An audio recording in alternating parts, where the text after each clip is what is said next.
أعوذ بالله من الشيطان الرجيم. بسم الله الرحمن الرحيم. يسألك الناس عن الساعة قل إنما علمها عند الله وما يدريك لعل الساعة تكون قريبا إن الله لعن الكافرين وأعد لهم سعيرا خالدين فيها أبدا لا يجدون وليا ولا نصيرا صدق اللہ العظیم.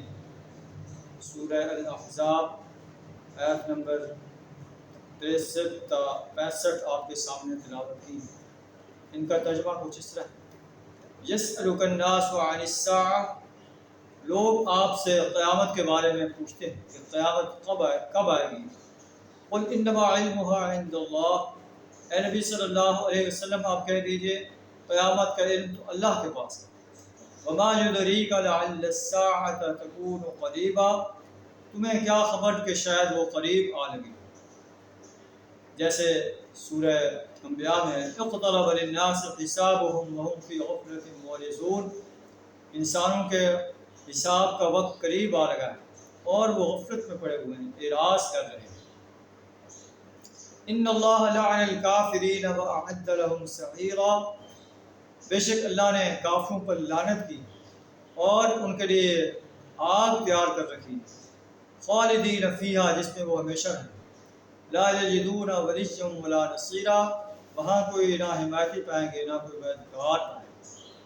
یوم تقلب وجوہہم فی النار، اس دن ان کے چہروں کو آگ کے اندر الٹ کیا جائے گا اور وہ کہیں گے یا لیتنا اطعنا اللہ واطعنا الرسول، کاش ہم نے اللہ اور اس کے رسول صلی اللہ علیہ وسلم کی اطاعت کی.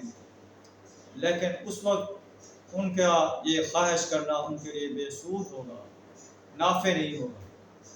وہ کہیں گے ربنا انا اطعنا سادتنا وکبراءنا، اے ہمارے رب ہم نے اپنے سرداروں کی اطاعت کی، بڑوں کی اطاعت کی. فاضلونا السبیل، انہیں ہمیں راستے سے بھٹکا دی. یعنی ان سرداروں کی اطاعت، ان بڑے لوگوں کی یا بڑوں کی اطاعت جو اللہ کے راستے سے ٹکراتی ہے، اللہ کی مخالفت میں جاتی ہے، وہ انسان کو جہنم کی آگ کی طرف لے جائے.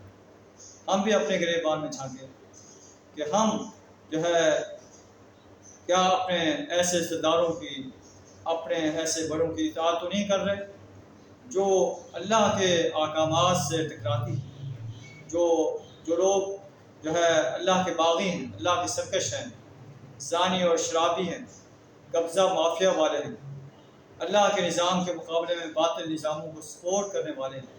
کیا ہم ان کی اطاعت تو نہیں کر رہے؟ اگر کر رہے ہیں تو ہمیں بھی اپنے بارے میں سوچنا چاہیے کہ ہمارا انجام کیا ہو. یہ تو نہ ہو کہ ہم قیامت کے روز اللہ کے حضور کہہ رہے ہوں ربنا انا اطعنا سادتنا وکبراءنا، اے ہمارے رب ہم نے اپنے سرداروں کی، اپنے بڑوں کی اطاعت کی. فاضلونا السبیل، انہیں ہمیں سیدھے راستے سے بھٹکا دی. ربنا آتہم ضعفین من العذاب، اے ہمارے رب انہیں دگنا عذاب دے. والعنہم لعنا کبیرا، اور انہیں لعنت کبیر کر. اللہ سے دعا کر ہمیں بھی جو ہے اللہ اپنی اور اپنے رسول صلی اللہ علیہ وسلم کی زندگی کے ہر شعبے میں اطاعت کرنے کی توفیق عطا فرمائے. ایسے سرداروں کی، ایسے بڑوں کی اطاعت کرنے سے انکار کرنے کی جرأت عطا فرمائے جو اللہ کے باغی اور اللہ کے سرکش ہیں. وآخر دعوانا الحمد للہ رب العالمین.